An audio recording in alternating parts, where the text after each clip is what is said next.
Bonjour à toutes et à tous, je suis Emmanuel Bloch et c'est pour moi un plaisir et un honneur que de pouvoir partager avec vous une heure d'étude de Torah en français dans le cadre de la Journée mondiale de l'étude juive, un projet qui est une initiative du Rav Adin Steinsaltz et qui réunit des intervenants aux quatre coins du monde, des centaines de communautés, des dizaines de milliers de participants pour se pencher ensemble sur les textes de notre héritage spirituel commun. C'est un plaisir pour moi, mais un plaisir ou une journée un petit peu particulière, puisque l'étude d'aujourd'hui a été dédiée par Academ et par les orateurs aux victimes des attentats terroristes de vendredi, qu'ils soient à Paris ou en Israël, puisqu'il y a eu aussi deux personnes tuées en Israël. Nous allons étudier à leur mémoire aujourd'hui, et c'est autant qu'un plaisir, c'est aussi un devoir de mémoire et un jour de deuil que nous marquons aujourd'hui. Mais nous allons parler de l'amour, parce que c'est le thème qui est choisi. Amour, dévouement, désir et tromperie, c'est le thème. J'ai choisi de traiter un sujet qui touche à l'ensemble de ces éléments, parfois de manière un peu surprenante et inattendue. Il s'agit sans doute, dans toute la Torah, de l'histoire qui résonne le plus en moi. Et c'est le conflit, le récit du conflit dramatique qui oppose les fils du patriarche Yaakov, Yosef d'un côté, et les autres frères, sous la direction de Yehuda, l'autre dirigeant des autres frères, de l'autre côté.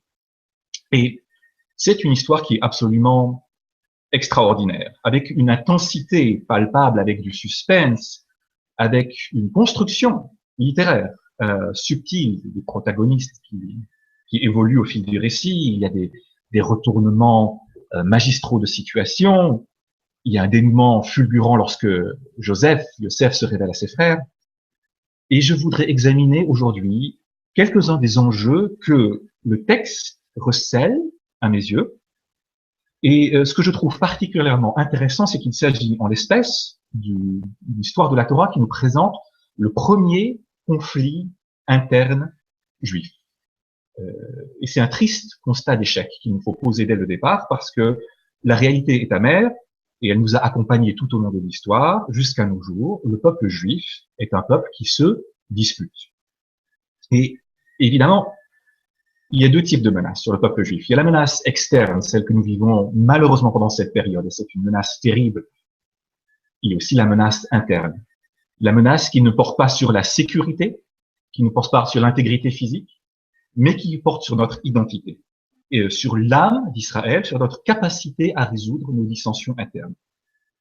Et je trouve particulièrement intéressant que nous nous penchions sur ce récit de Joseph et de ses frères, et que nous y voyons la famille juive primordiale, en quelque sorte, une espèce de proto-peuple juif en miniature, et que nous posions ce diagnostic d'une famille profondément dysfonctionnelle à la base. C'est le récit d'une fratrie qui se déchire. Et voilà en gros le programme pour l'heure qui nous est réservée. Nous allons essayer de faire quatre choses. Premièrement, nous allons examiner ensemble, de manière assez minutieuse, le texte de la Torah afin de dégager les divergences publiques qui se manifestent entre Yosef et ses frères. Sur quoi porte ouvertement la dispute. Ensuite, dans les deux parties suivantes, nous allons approfondir les sources qui nous présentent Yosef d'une part et Yehuda, le chef des frères, d'autre part, et nous verrons que nous sommes en fait en présence de deux visions profondément divergentes du judaïsme, avec des ramifications qui se prolongent jusqu'à nos jours et qui influencent jusqu'à notre réalité. Car, dans la lecture que je vais vous proposer aujourd'hui, nous parlons dans ce récit de questions existentielles, de dilemmes qui ont existé de tout temps et auxquels nous sommes confrontés aussi au XXIe siècle et qui nous concernent donc encore aujourd'hui. Et puis, alors finalement, la quatrième partie, nous examinerons comment ces deux approches différentes, divergentes, opposées, peuvent être, on l'espère, réconciliées, comment l'amour fraternel peut être rétabli entre les factions rivales du peuple juif.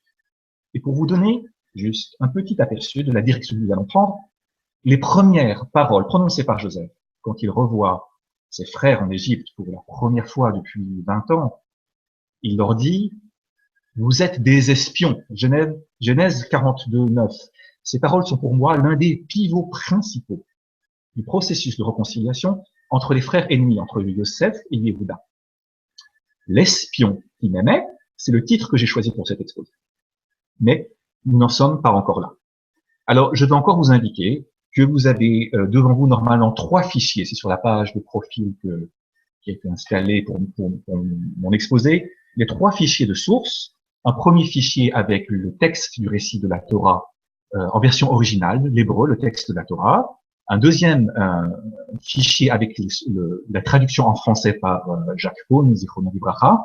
Pour ceux qui veulent suivre ce que j'expose dans le texte de la Torah, vous pouvez ouvrir ces fichiers, le downloader sur votre ordinateur et suivre en même temps que je parle. Et j'ai fait un 3e fichier séparé avec toutes les sources midrashiques, talmudiques, toutes les autres sources que j'amène. Et vous pouvez complètement suivre cet exposé, participer, lire les textes en même temps que je les expose. Et il y a une option chat. Donc, vous pouvez me poser des questions.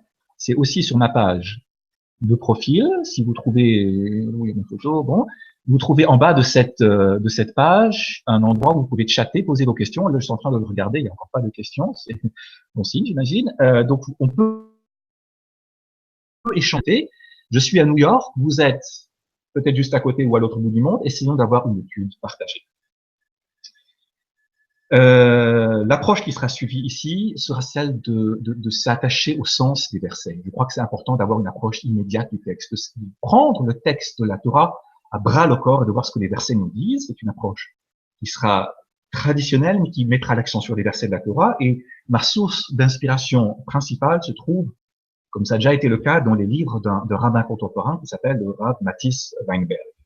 Voilà. Alors, nous commençons maintenant notre première partie, qui porte sur les manifestations externes du conflit. Et la Torah nous donne, je crois, 3 indices. Elle soulève le voile à 3 reprises sur des divergences entre Yosef et ses frères. Les 2 premiers cas sont probablement évidents pour tout le monde quand on lit les versets de la Torah. Le 3e, peut-être un peu moins. En premier lieu, première divergence, il y a le rapport à la beauté extérieure. Regardez comment la Torah présente Yosef pour la première fois dans le récit 37.2, chapitre 37, verset 2. Yosef, ben Shiva Esre Shana, Haya Roe et Echav, Batson, Behu Na'ar. Yosef avait 17 ans, il était berger avec ses frères, et il était un jeune homme. Ça rappellerait presque une chanson de Dalida. Yosef avait tout juste 17 ans, il était beau comme un enfant, fort comme un homme, et ce thème de la beauté physique de Yosef est particulièrement important dans tout le récit. Vous voyez le chapitre 39. Alors que Yosef a été vendu par ses frères, il est maintenant esclave en Égypte. Il a été acheté à cause de sa beauté physique, nous dit le Midrash. Sota 13b, par un Égyptien qui s'appelle Potiphar, qui, selon ce Midrash, avait des tendances homosexuelles. Et le verset 6 de ce chapitre nous indique que Potiphar, le nouveau maître de Yosef, laisse ce dernier en charge de toute la maison. Il ne s'occupe de rien sauf de la nourriture qu'il consomme. Et le verset conclut, Yosef était beau de forme et d'apparence. Yefet Toar Yefet Maré. Comme si, et je crois que c'est le message explicite du verset, comme si toute la réussite de Yosef lui vient de sa beauté physique extérieure. La beauté physique de Yosef est un élément marquant de son identité. Son apparente obsession avec les apparences extérieures est même curieusement encouragée par son père qui lui offre un cadeau en apparence futile, une tunique bariolée. 37.3. Yosef est également le fils de Rachel, dont le verset nous dit qu'elle était belle, Yefat Toar Vifat Mar'e. Et remarquez que cette expression est la même expression utilisée pour la mère et pour le fils, et ceci n'est certainement pas un hasard. Yosef est défini par sa beauté. Il émane de lui une attraction, un charisme, une séduction, une sensualité, une sexualité, une promesse de fertilité. Ben Porat Yosef, Genèse 49, 22. Yosef est un fils de fertilité. C'est la bénédiction que Yosef reçoit de son père alors que Yaakov, père, est sur son lit de mort. Entre parenthèses. Pour ceux d'entre vous qui connaissent peut-être la tétralogie de Thomas Mann, Joseph et ses frères, qui date de 1943, Man y présente la bénédiction que Jacob donne à Joseph comme une bénédiction donnée à un être qui est quelque part un être androgyne, à la fois mâle et femelle. Comme si la sexualité de Joseph représentait une séduction aussi bien pour les hommes que pour les femmes. Je me suis toujours demandé si Man avait été influencé sur ce point par une lecture peut-être du Talmud ou du Midrash. Or, ce rapport à la beauté extérieure et tout ce qu'il implique est de toute évidence rejeté par Yehuda et par les frères. Pourquoi? On ne sait pas. On peut penser qu'ils préféraient probablement l'intériorité à l'extériorité, la sage maturité à une jeunesse exubérante, la solidité et l'équilibre plutôt que le charisme et la séduction. Le texte n'est pas explicite. Mais par contre, et c'est un peu paradoxal, la Torah semble donner raison aux frères. Sheker Achen vehevel hayofi, c'est un célèbre verset du livre des Proverbes, chapitre 31. Célèbre parce qu'il est chanté les vendredis soirs à la table du Shabbat. Sheker Achen, la grâce est trompeuse. Vehevel hayofi, la beauté est vaine. Elle nous demande, traité Sanhedrin, page 20a, à qui ce verset fait-il donc référence? Réponse du Talmud, ce verset fait référence à Joseph, à Yosef. Et le Talmud poursuit sa critique de Yosef à différents endroits. Par exemple, les sages dénoncent le fait que Yosef soit obsédé par sa propre beauté. Selon eux, cette obsession a provoqué l'exil en Égypte. Traité Shabbat, page 10b. Autre exemple que Rachid va citer, Yosef, alors qu'il est esclave, continue de se pomponner. Et Dieu, en retour, va le punir et va le soumettre à l'épreuve de la tentation sexuelle. La femme de son maître, Potiphar, va lui faire des avances. Et nous voici en présence d'un premier questionnement existentiel fondamental. Quelle est la place de la beauté physique? Quelle est la place du charisme? Quelle est la place de la séduction dans l'identité religieuse d'un juif? Et la réponse semble pour le moins complexe et pleine de nuances. Et sur ce point-là, il y a une division claire entre deux parties du peuple juif, Joseph et Yehuda. Voilà pour ce premier point de divergence entre les frères. Deuxième point maintenant, les rêves. Yosef est un rêveur. Les rêves jouent un rôle très très important dans toute sa vie. Tout au début de l'histoire, au chapitre 37, Yosef fait deux rêves prophétiques qui provoquent la jalousie et la haine de ses frères. Pourquoi? Parce que ces rêves semblent clairement prédire que Yosef deviendra leur chef et que les frères se prosterneront devant lui. Ici, les rêves de Yosef vont précipiter sa chute et sa vente comme esclave, mais plus tard dans l'histoire, ils deviennent la source de son succès. Au chapitre 40, alors que Yosef est en prison en Égypte, avec deux officiels de la cour de Pharaon, les chansons, le maître échanson et le maître panetier, ces derniers racontent à Yosef les rêves qu'ils font nuit, et grâce à des interprétations particulièrement justes et précises, Yosef finit par retrouver sa liberté, et plus tard, lorsque c'est Pharaon qui fait deux rêves qui le troublent beaucoup, Joseph est le seul capable de les interpréter de manière satisfaisante, et le Pharaon décide de nommer Yosef vice-roi d'Égypte. Donc, les rêves de Joseph précipitent aussi bien sa chute intermédiaire au début du récit que son succès final. Les frères, pour prendre l'autre côté, quant à eux, n'aiment pas du tout les rêves de Yosef. Lorsqu'ils le voient arriver vers eux au début de l'histoire, ils s'exclament en dérision, « Hine, ba la chalomot halazé ba » le maître des rêves est arrivé. Et ensuite, ils réfléchissent à le tuer ou à le vendre. La critique, de nouveau, est très claire. Même si, à nouveau, nous ne savons pas sur quoi exactement elle se base. Gardons ces questions ouvertes également et poursuivons l'exploration. Après la beauté physique et les rêves, troisième et dernier élément de discorde entre Yosef et ses frères est plus subtil, je crois, pour le coup, vers la fin du récit. Alors que les frères sont déjà descendus en Égypte pour s'y installer. Et que nous sommes donc, je signale ça en passant, en présence du premier exil du peuple juif. C'est un instant hautement symbolique, si on veut. Nous assistons à un échange surprenant. Yosef parle à ses frères en ces termes. Je cite. « Je vais aller dire à Pharaon, mes frères et la famille de mon père sont venus de Canaan pour être avec moi. Ces hommes sont des bergers car ils ont toujours été négociants en bétail. Et ils ont amené avec eux leur menu bétail, leur gros bétail et toutes leurs possessions. Ce sont les versets du chapitre 46 de la Genèse, versets 31 et 32. Il y a un certain nombre de points à relever dans ce discours de Joseph. Premièrement, le but. Pourquoi les frères sont-ils venus en Égypte? Pour être avec Joseph. Il faut vous présenter, dit Joseph, comme la famille du vice-roi d'Égypte. Deuxièmement, la profession. Les frères sont des anché mikné, dans le verset en hébreu, une expression que j'ai traduite par des négociants en bétail. Donc des gens d'un certain syndic social. Et puis, troisièmement, les frères viennent avec leur menu bétail, leur gros bétail et toutes leurs possessions. En somme, Pharaon doit avoir l'impression que cette famille qui arrive représente une immigration de qualité. Il doit avoir des gens qui arrivent avec une profession honorable, avec des connexions sociales, des moyens financiers, des gens qui sont prêts à s'investir dans le pays, à contribuer à l'économie locale. Voilà le message que propose Yosef à ses frères. Mais que font les frères quand ils sont réellement confrontés à Pharaon? Vous risquez d'être surpris. Chapitre 47, versets 3 et 4. Le dialogue entre les frères et Pharaon. Les serviteurs sont des bergers.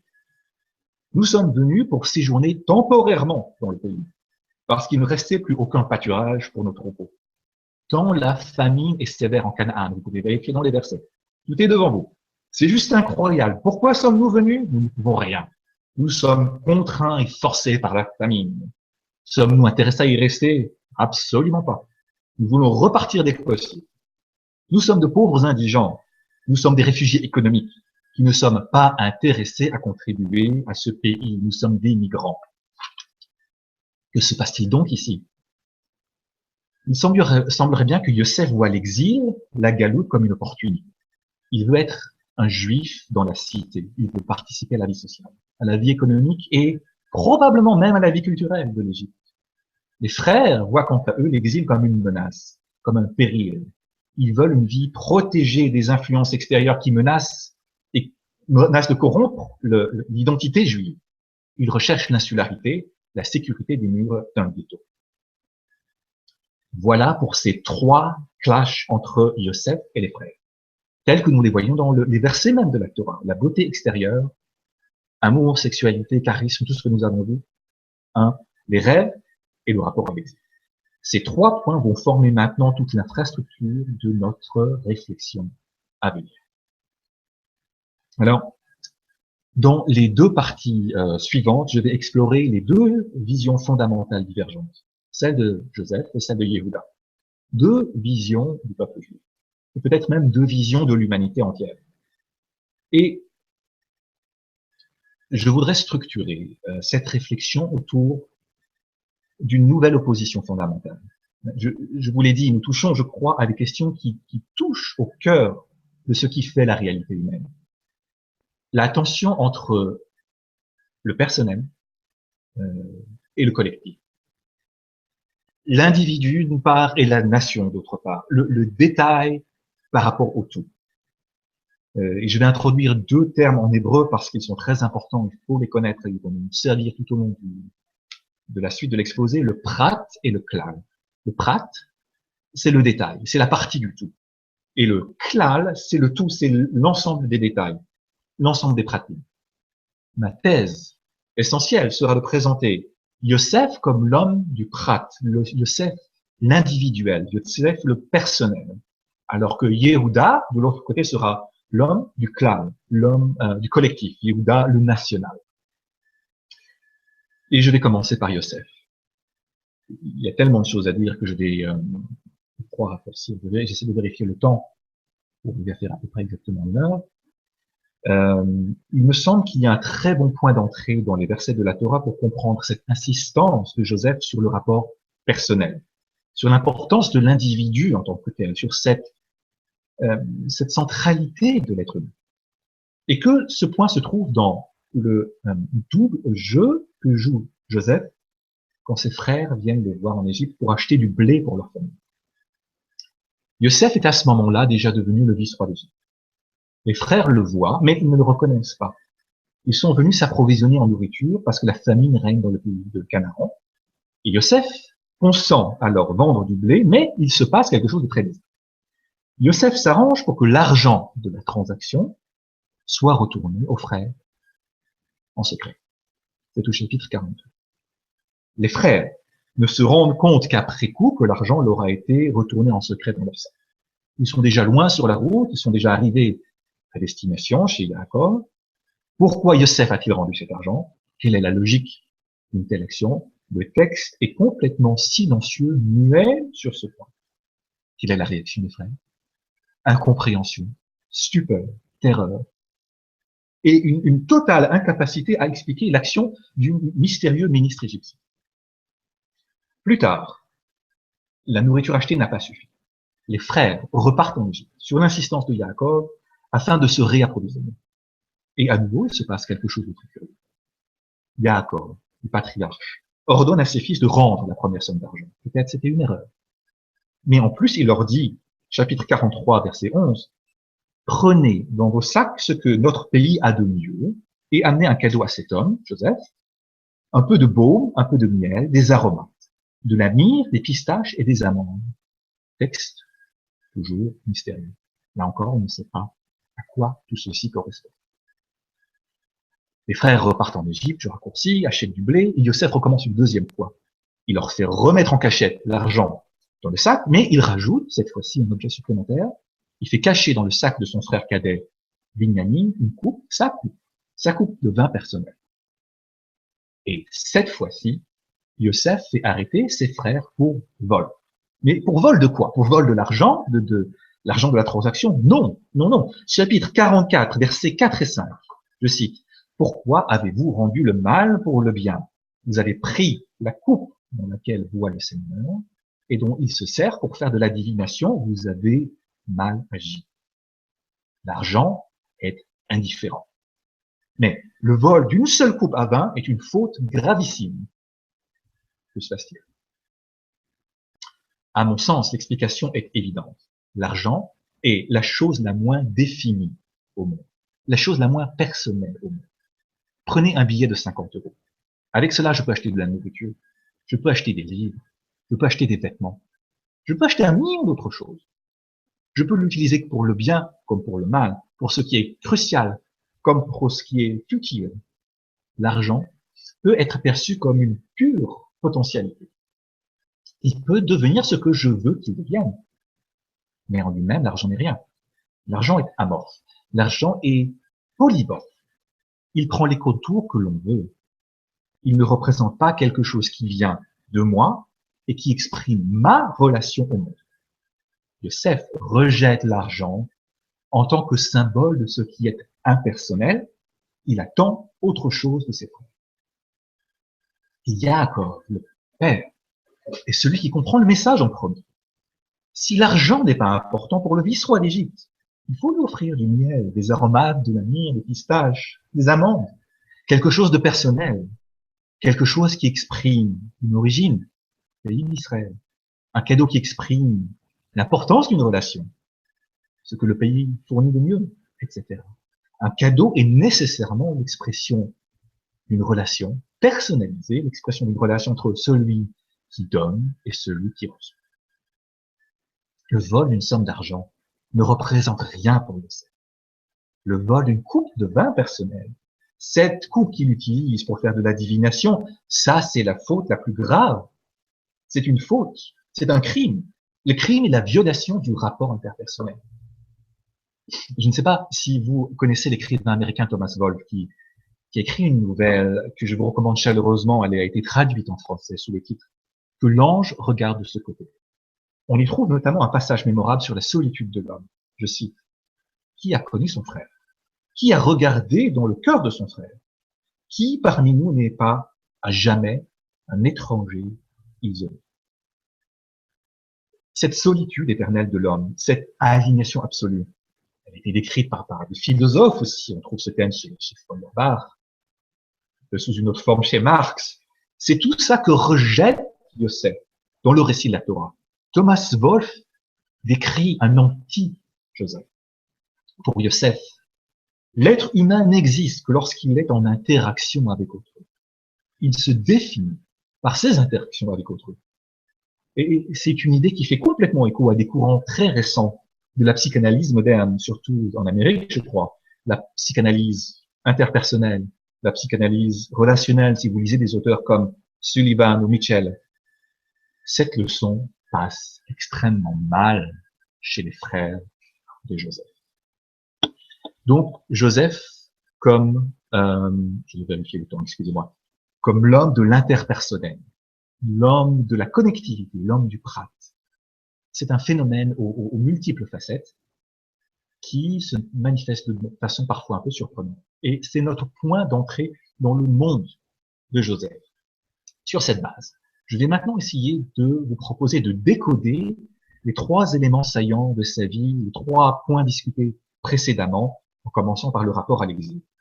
Nous avons vu que l'approche de Joseph par rapport à la galoute est essentiellement positive. L'exil est vu par lui comme une opportunité. Comment pourrait-il en être autrement? Pour Joseph, la rencontre avec une nouvelle culture, que ce soit l'Égypte antique ou l'Occident moderne, est une source infinie de nouvelles opportunités, de nouvelles possibilités. Il y a tellement à apprendre des autres. C'est tellement enrichissant d'échanger avec autrui. C'est tellement appauvrissant de rester cloîtré et de tourner en rond dans les quatre murs d'une pensée solipsiste. Bien évidemment que la rencontre avec la civilisation égyptienne représente pour lui une chance inouïe. Mais il nous faut aller plus loin encore. Joseph en exil, Joseph en Égypte, c'est aussi le récit d'un succès phénoménal. Le nouvel immigrant qui grimpe à l'échelle sociale. C'est l'histoire du juif en Galoute. Yosef est le premier juif de cour. Celui dont le pouvoir ne peut plus se passer pour gouverner. On en a des dizaines d'exemples à travers l'histoire. Quel est le secret?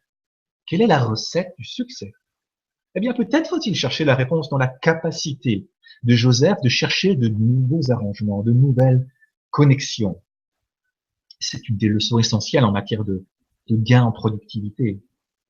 On obtient avec les mêmes moyens de meilleurs résultats lorsqu'on essaie de s'organiser mieux. Je vais faire ici une toute petite digression.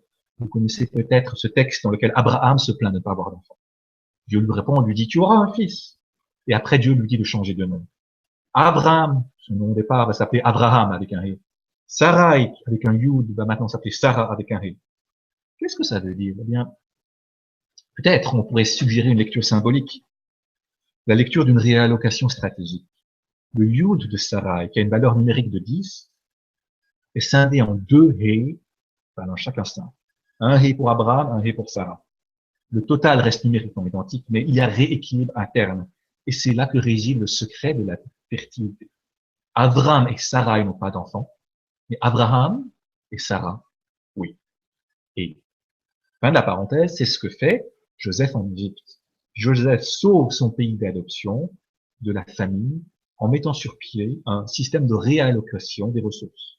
Le plan de Joseph, c'est en somme de faire des réserves pendant les années grasses et de les consommer pendant les années maigres.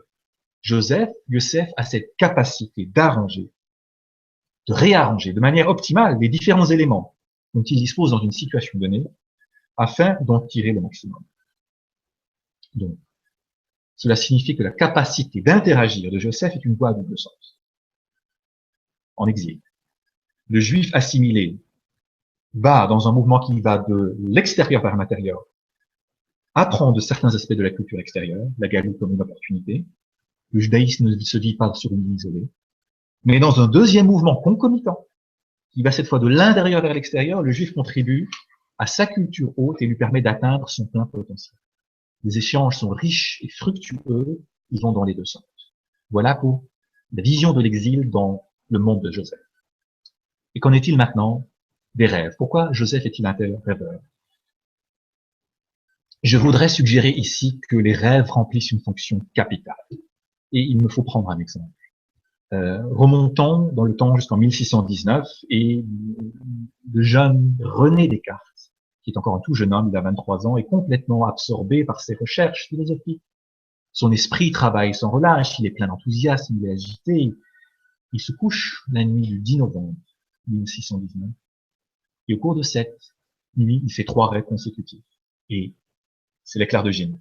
La lumière au milieu des ténèbres. C'est sur la base de ces visions nocturnes qu'il conçoit sa méthode, sa vision de ce qu'est la vérité, et finalement qu'il donne son essor à toute la philosophie moderne. La sagesse populaire le dit, la nuit porte conseil. Et ça correspond à une réalité bien connue, on en a de nombreux exemples à travers l'histoire. Le chimiste allemand Kekulé a découvert au milieu du 19e siècle la structure du benzène dans un rêve. À quoi servent les rêves? Les neurologues ne sont pas tous d'accord, mais en principe, le rêve est un moment où le cerveau humain traite les informations précédemment emmagasinées. Il travaille, il opère des connexions inattendues, le plus souvent bizarres, logiques, surprenantes, mais parfois, la lumière jette. Le cerveau découvre parfois dans le sommeil une connexion qui lui avait échappé à l'état de veille. Non pas qu'il y ait eu réception de nouvelles informations, il y a eu au contraire réorganisation d'informations déjà reçues. Le rêve permet un nouvel éclairage sur une situation donnée. Pas étonnant dès lors que le rêve soit un tel instrument de succès pour Joseph, l'homme du printemps. Dans le rêve également, il y a une connexion qui est effectuée, non pas entre des individus, non pas entre des cultures, comme on a vu précédemment, mais entre des bouts d'informations, entre des données brutes. Ça, c'est le rêve dans la vision de Joseph. Et qu'en est-il finalement de toute cette thématique de la beauté physique, de l'amour, puisque nous parlons d'amour, de la séduction, de la sexualité? Si nous parlons d'amour aujourd'hui, l'un de mes livres préférés est celui de Erich Fromm, L'art d'aimer, qui date de 1956. Et Fromm décrit l'amour comme, pas comme dans la version hollywoodienne, l'amour, on tombe amoureux passivement, l'amour comme quelque chose qui vous tombe dessus sans que vous l'oubliez. Pour Fromm, l'amour est un investissement. C'est un effort constant. C'est quelque chose qui se travaille, qui se mérite. Que ce soit l'amour entre un homme et une femme, ou entre deux frères, l'amour fraternel, toute forme d'amour d'ailleurs, l'amour est la relation humaine avec autrui par excellence. Et la qualité de cette relation dépend de ce que l'on y amène et pas de ce que l'on y trouve. Dans la Torah, on trouve la même affirmation dans la Genèse. Genèse 2, verset 18. L'otod heyot ha'adam levado, il n'est pas bon qu'un être humain soit seul. La rencontre avec l'être humain du sexe opposé est dans son essence et par excellence la rencontre de l'altérité. C'est le paradigme de toute rencontre avec autrui. Beaucoup de commentaires soulignent ce point. C'est un thème très lévinassien, bien sûr, aussi. Ce n'est pas pour rien que le champ sémantique de l'intimité, pour parler de la sexualité, est prédominant. Les relations sexuelles, la sexualité, c'est la connexion la plus épanouissante qu'il soit possible de concevoir. Le côté physique ne fait pas honte au judaïsme. La sexualité n'a rien de sale, au contraire, elle est source de sainteté. Le côté physique fait écho à l'harmonie spirituelle que la connexion intime permet d'obtenir. L'union des corps et des âmes, littéralement. L'inverse de cette sexualité, le refus de la sexualité, de cette connexion intime, existe aussi dans le récit de Joseph. Est-ce que vous savez où? Je pense que vous pouvez le trouver.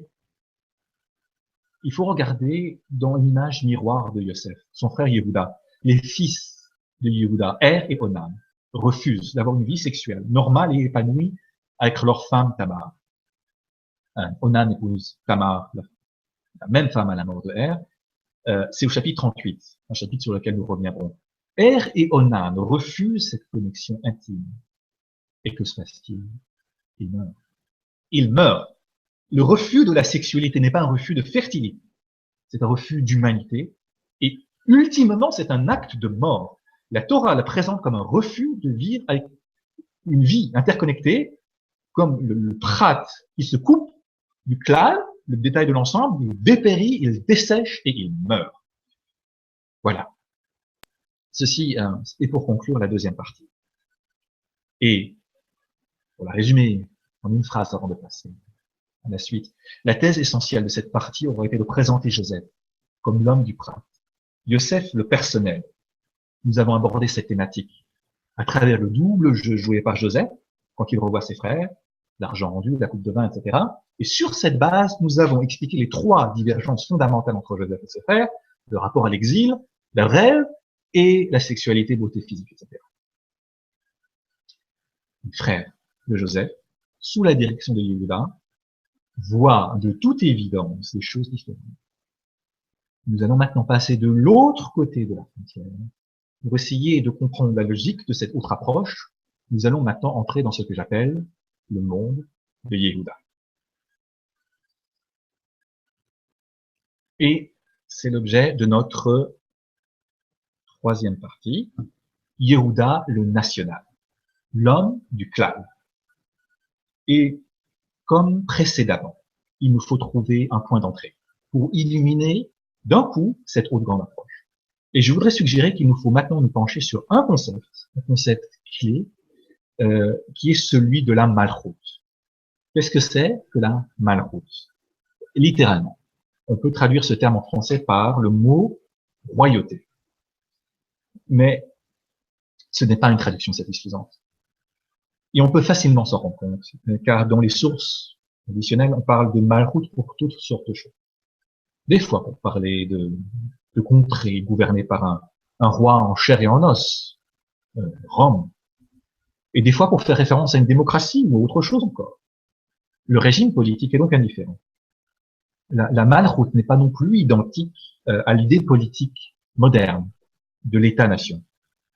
Une nation implique différents éléments, un territoire, déterminer une langue commune, une population, qui ne sont pas forcément donnés dans le cas d'une malchoute. Pensez par exemple à ce que l'on appelle malchoute shamayim, littéralement la royauté des cieux. C'est une expression qui fait référence à la domination divine sur l'ensemble de la création. À mon sens, malchoute ne signifie même pas pouvoir ou domination. Et alors, qu'est-ce qu'une malchoute? Bien, je voudrais suggérer ici de comprendre cette expression de manière analytique à l'aide de nos deux concepts que nous avons déjà vus, ils sont maintenant bien connus, le prat, le détail, et le clan, l'ensemble. Et plus précisément, je propose de comprendre l'expression malchoute comme l'intégration de l'ensemble des pratiques, l'ensemble des détails au sein d'un clan. Un ensemble de détails intégrés dans un tout qui les dépasse. Et si cette définition est un petit peu abstraite, nous allons prendre quelques exemples pour préciser. Et ensuite, nous verrons les sources. Et vous verrez comme tout ceci va rapidement s'éclairer.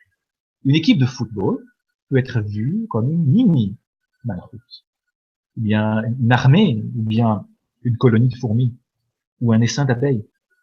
Les exemples sont très nombreux. À chaque fois, l'équipe de foot est plus que l'ensemble des joueurs. L'armée plus que l'ensemble des soldats. La colonie plus que l'ensemble des fourmis, etc. Le tout est plus que l'ensemble des parties. Il y a ce qu'on appelle une synergie. En d'autres termes, cela signifie que la malchoute n'est pas une expression d'une domination, mais celle d'une structure identitaire. La malchoute est une structure qui est suffisamment large et englobante pour permettre à chacune des parties de s'y exprimer, mais qui donne aussi organiquement naissance à une identité de rang supérieur. La malchoute est donc un concept, elle n'est pas une institution, elle n'est pas une personne. Elle peut aussi, de temps en temps, être une institution, une personne, le roi, le melech. Mais le melech n'est pas un tyran, ce n'est pas un despote. Il ne règne pas sur la seule base de son pouvoir, de son armée, de sa police. Un melech, dans les sources midrashiques, par exemple, est tout autre chose. Il est la personne humaine, faite de chair et de sang, qui manifeste et qui concentre en lui-même l'identité de la collectivité tout entière. Il est, si vous voulez, il est le centre nerveux, le prat qui est l'expression du clan. Si la position du tyran est établie du haut vers le bas, si c'est une autorité surimposée, eh bien la position du melech va du bas vers le haut, c'est un leadership naturel qui exprime une identité. Alors, dans les sources, je crois que c'est assez clair. Par exemple, le Talmud indique que si un roi veut renoncer à son nom, à ses privilèges, il n'a halachiquement pas le droit de le faire. Melech chez Machal al Kvodo, en Kvodo Machol, Ktubot 17. Un roi qui renonce à son honneur n'est pas annulé, il n'a pas le droit. D'autres responsables ont le droit de jouer la carte de la modestie, de renoncer à l'honneur qui leur est normalement dû. Ils peuvent se faire passer au second plan, mais pas le roi. Pourquoi? Parce que l'honneur ne lui appartient pas. Il n'est pas à lui. Le kavod n'est pas le sien. c'est celui du peuple tout entier qu'il représente. Comment pourrait-il renoncer à quelque chose qui ne lui appartient pas? Autre exemple que j'apprécie beaucoup. Il y a un midrash qui affirme que le roi David, qui est le roi juif, le roi par excellence, descendant de Juda et l'ancêtre du Messie, ce roi David devait mourir immédiatement à sa naissance. C'était prévu en haut lieu que le bébé David ne vive que quelques heures. En d'autres termes, ce texte qui est très puissant vient nous dire que le roi, Melech, n'a pas d'existence propre par lui-même, il n'est rien. Et il n'existe que parce qu'il est le substrat identitaire de la collectivité qu'il représente. Et le Midrash continue et dit que David a finalement pu vivre 70 ans. Pourquoi 70 ans?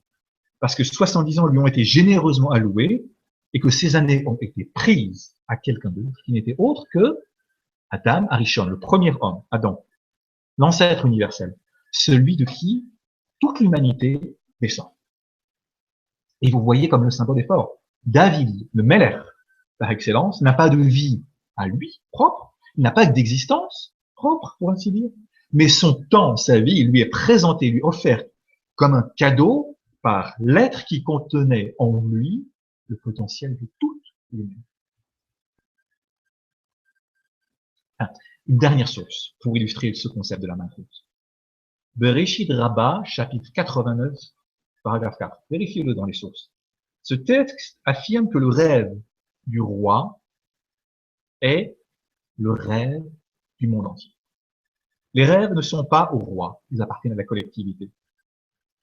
Vous me voyez probablement venir avec mes gros sabots, avec mes histoires de rêves qui reviennent maintenant dans un autre contexte, quand on parle de Juda et plus de Yosef.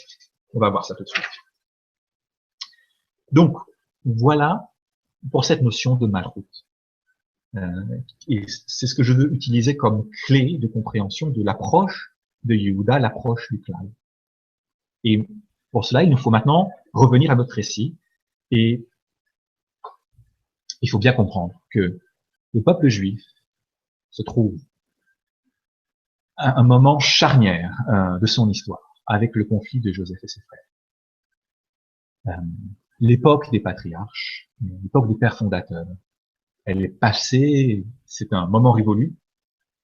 Nous sommes maintenant avec les 12 frères en présence du premier collectif, le premier proto-peuple juif.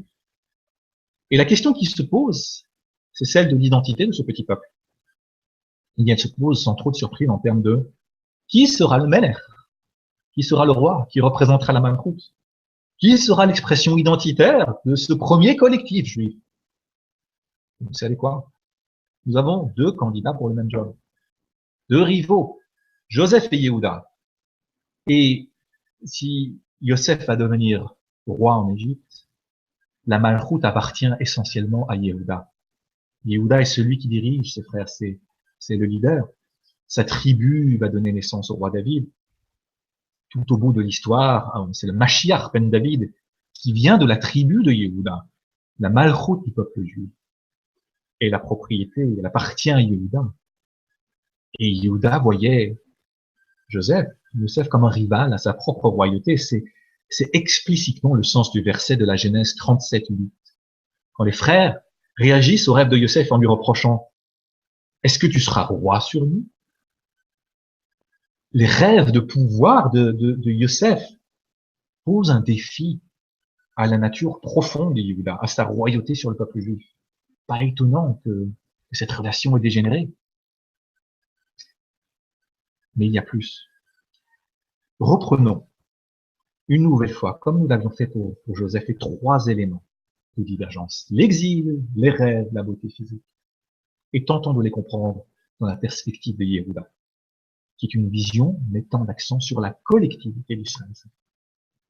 Eh bien, dans cette perspective, l'approche de Yosef est perçue non seulement comme une rivale, non seulement comme une erreur dangereuse, mais bien plus encore comme une profonde menace identitaire. La vision de Yosef, fondée sur le prat, fondée sur l'interpersonnel, recèle aux yeux de Yehuda des dangers considérables.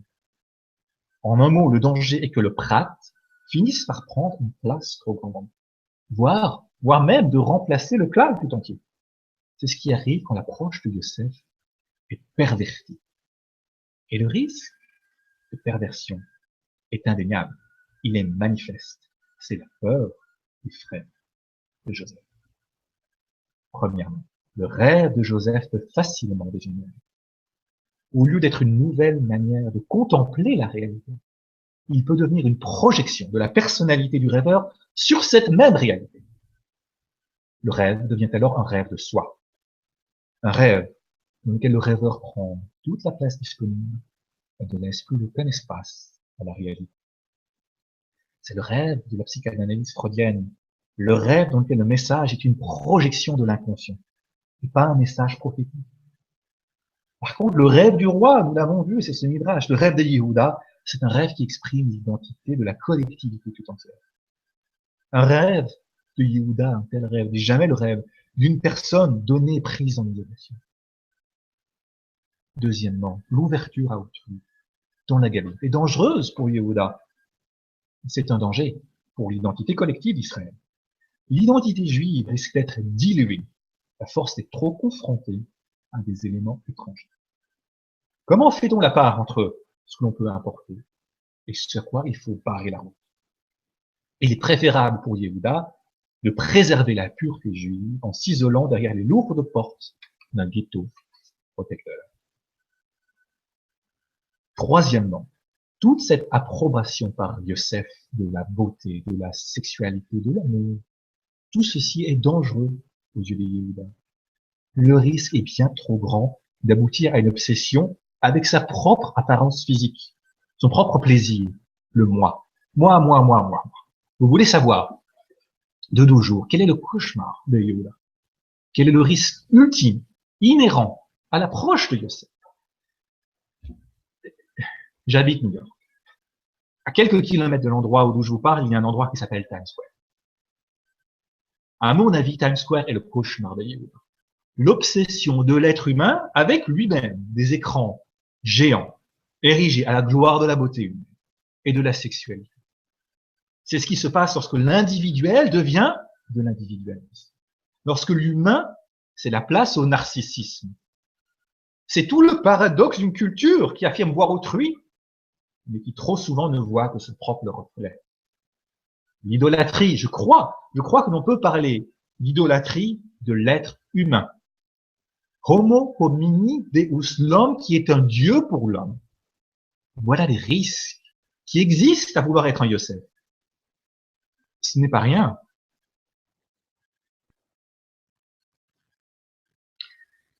Et donc, pour résumer cette troisième partie en une phrase avant de passer à la quatrième, Yehuda rejette l'approche de Yosef, basée sur le prat, car le potentiel de corruption de ce prat est bien trop important. En mettant l'humain au centre, on risque de ne plus voir l'autre. Il faut ne plus rien voir. En mettant l'humain au centre, on risque de ne plus rien voir d'autre. Il faut au contraire, selon Yehuda, privilégier la voie du clan, celle du collectif, afin de préserver ce qui fait l'essence de l'identité du peuple juif, la malchut. Voilà. Alors, il est temps d'aborder maintenant la quatrième et dernière partie de cette conférence. Et donc, jusqu'ici, nous avons vu comment les divergences apparentes entre Joseph et Yehuda cachent en fait deux philosophies de la vie opposées, deux visions différentes du peuple juif. Et dans cette dialectique, on retrouve certains des questionnements les plus profonds de l'être humain. L'être humain est pris en tenaille entre individualisme, collectivisme, entre intériorité et extériorité, entre spontanéité, formalisme, etc. Qui a raison? Qui a tort? Que fait-on face à une dichotomie qui est aussi fondamentale? Est-il possible de réconcilier les deux? Ce sont les questions auxquelles nous voulons faire face maintenant, en guise de conclusion. Et il me semble que tout le récit de la Torah tend vers une certaine conclusion. Et que dans cette conclusion, il n'y a pas de gagnant, il n'y a pas de perdant. Il n'y a pas de vainqueur et de vaincu. Ce qui est, somme toute, chose normale si nous discutons de données existentielles fondamentales. et de certains des dilemmes inhérents à la condition humaine. Dans la lecture que je fais, chacune des deux approches apporte quelque chose de fondamental dans l'équation, mais chacune comporte un prix à payer qui n'est pas négligeable, qui est considérable même. Comme si nous avions deux médailles, et que chaque médaille avait un côté pile et un côté face, et qu'il fallait quand même trouver un moyen de les combiner, de les rassembler ensemble. Alors, c'est la dernière partie. Je vous propose de faire maintenant la chose suivante. Nous avons déjà vu les deux approches et ce que chacune a offert. Nous avons aussi déjà vu les risques de l'approche de Yosef, l'individualisme effréné. Voyons maintenant les problèmes que l'on peut rencontrer à suivre l'approche du Klal, qui est celle de Yehuda. Quand nous aurons vu ces risques, nous pourrons examiner les stratégies permettant de faire face à ces risques, à chaque approche, et de comment envisager une réconciliation. Je veux vous parler maintenant du chapitre 38 de la Genèse. Nous avons laissé un petit peu de côté un chapitre extrêmement bizarre. Il interrompt complètement le narratif de l'histoire de Joseph pour faire un hors-sujet et présenter les aventures personnelles et familiales de Yehuda. Et je propose de lire ce chapitre pour y découvrir une liste des échecs de Yehuda et de son approche. Et bon, je vais raccourcir un petit peu parce que je regarde le temps. Il faut faire synthétique. Premièrement, Yehuda, qui avait réussi à convaincre ses frères de vendre Yosef, est dépossédé de son leadership naturel. Il est destitué, il part en exil quelque part. Il quitte sa famille. Deuxièmement, il rencontre un marchand cananéen qui s'appelle Shua et il épouse sa fille. Donc, on ne connaît même pas le nom de cette femme. Donc, le commentateur dit qu'il l'a épousée pour son père. Donc, une relation entre Yehuda et sa femme qui est extrêmement mauvaise, dramatiquement mauvaise. Et voyez comment l'homme qui rejette la beauté, l'amour, tout ce qui fait notre thème d'aujourd'hui, comment cet homme finit par se marier pour la mauvaise raison. Troisièmement, la relation conjugale. Puis, alors, une relation conjugale extrêmement mauvaise. Et quatrièmement, ses deux premiers fils, Er et Onan, qui meurent. Donc, tout ceci est catastrophique, absolument catastrophique. La Torah pose, verset après verset, un diagnostic terrifiant d'un homme qui est incapable d'avoir des relations humaines normales avec les gens autour de lui, même les gens les plus proches de lui, et qui provoque des pires tragédies. Comment est-ce possible? Il semblerait que l'approche de Yehuda, celle du klal, l'approche du collectif, débouche aussi sur des déséquilibres, sur des conséquences dramatiques. En fait, Yehuda échoue partout où Yosef réussit. Yehuda perd sa position de chef, alors que familial, que Joseph devient le vieil roi d'Égypte. Yosef résiste à la tentation sexuelle de la femme de Potiphar, alors que Yehuda se laisse aller à fréquenter une prostituée, Genèse 38, 15. Yehuda se marie à une juive, Yosef épouse, en tout cas d'après le Midrash, une personne de sa famille. Les enfants de Yehuda sont très problématiques, alors que Yosef réussit à élever en exil la famille juive par excellence, de nos jours encore. On bénit les enfants le vendredi soir à la table familiale en leur souhaitant être comme les fils de Joseph, de Simcha, Elohim, Ephraim, de Chimnaché. Yosef, Yehuda, en rejetant l'approche de Yosef, se ferme toute possibilité d'entretenir des relations humaines, personnelles, familiales, dignes de soi. Dans sa vie, dans sa famille, dans ses enfants, il n'obtient que des échecs, précisément là où Joseph réussit. Alors, quelle est la solution? D'un côté, nous avons une philosophie intéressante de l'individu, mais qui menace de verser dans l'individualisme et le culte de la personne. De l'autre côté, nous avons une philosophie intéressante de la collectivité, mais qui risque de tomber à tout moment dans le déni de l'humanité, dans la stérilité et dans le désir de mort. Comment sortons de cette situation impossible? La Torah semble suggérer quelques pistes. Pour Yosef, il me semble que c'est toute la thématique de l'esclavage. À chaque fois que le succès de Yosef menace de lui monter à la tête, paf, une tuile lui tombe sur le dos. Il est le favori de son père, paf, on le vend en esclavage. Il devient le chouchou de son maître Potiphar, paf, il reçoit les avances de la femme de son maître, il est accusé à tort, mis en prison. Comme si tout le message était de dire, attention, de ne pas avoir les chevilles en plus. Et à la fin du récit, on voit un Joseph qui a très bien compris le message.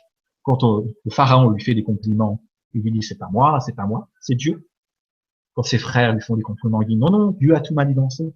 C'est très frappant. Yosef, l'individuel, devient quelqu'un qui dit tout un coup, Baruch Hashem, grâce à Dieu, c'est Dieu qui a tout fait. Dans un récit, le nom de Dieu n'apparaît nulle part. Le récit de Joseph, c'est un texte où le nom de Dieu n'apparaît nulle part. Sauf à la fin du récit quand c'est Joseph qui parle.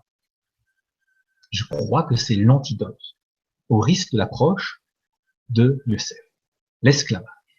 La subjugation de cette tentation humaine de se croire au centre de l'univers. Il faut aller à l'extrême inverse, faire passer le moi en dernier, pas en premier.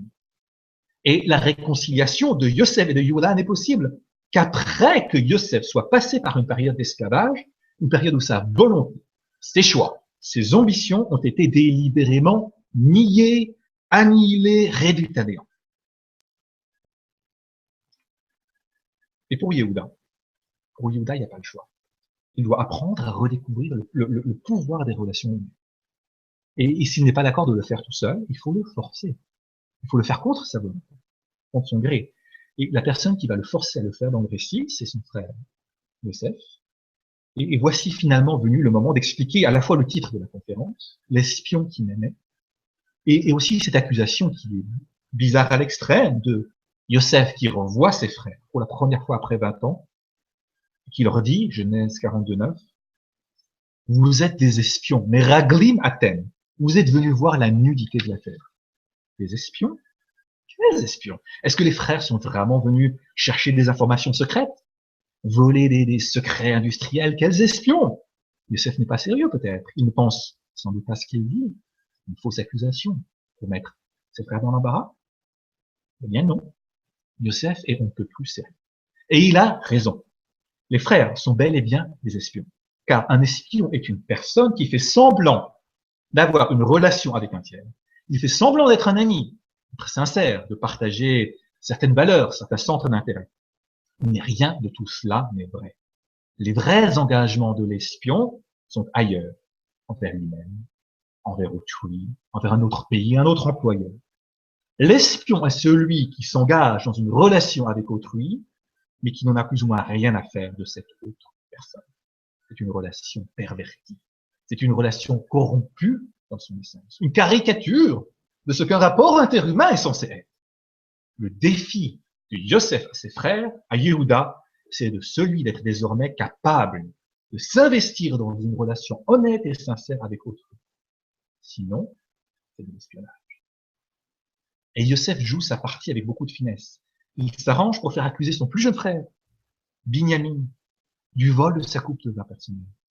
Est-ce que Yehuda va laisser emprisonner Binyamin, pour lequel Yaakov a un amour particulier? Le suspense dans le récit va crescendo, et au point culminant de tout le récit de Yosef et ses frères, le suspense est littéralement insoutenable, et quelque chose, finalement, casse chez Yehuda.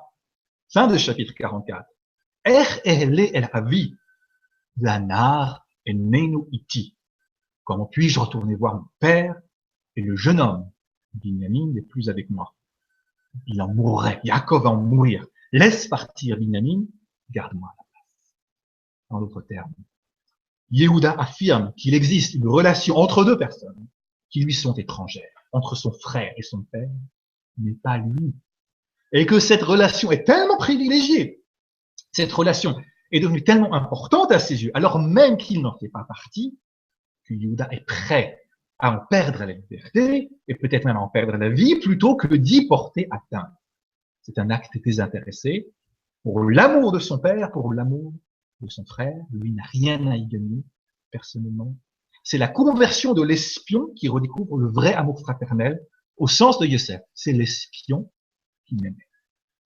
Et Yehuda doit apprendre contre son gré à voir le monde à travers les yeux de Joseph.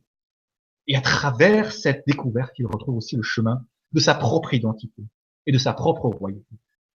C'est pour cela que dans la vision de la fin des temps, on attend non pas un Messie, mais deux Messies. Le Messie fils de Joseph et le Messie fils de Yehuda. Le premier prépare la voie du second. C'est la fameuse vision eschatologique du prophète Ézéchiel. Quand le prophète prend, au chapitre 37, un bout de bois qui représente Joseph, un autre bout de bois qui représente Yehuda, Il les réunit dans sa main et les deux ne forment plus qu'un seul bout de bois. Le peuple juif ne forme plus qu'une seule nation, gouvernée par le roi David. Mais ça, c'est pour la fin des temps. Pour nous, qui vivons encore dans l'histoire, nous sommes à jamais soumis à l'obligation de faire des choix.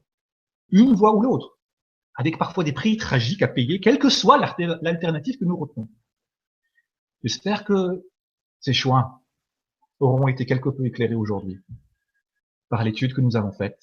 Et je vous remercie beaucoup de votre attention et je remercie Academ ainsi que les techniciens de Global Day, Lily qui est derrière, que je ne vois pas, mais je sais qu'elle est derrière, mon ange gardien qui vérifie le côté technique. Merci beaucoup et une grande pensée à vous en France, à Paris, où que vous soyez dans le monde. Au revoir.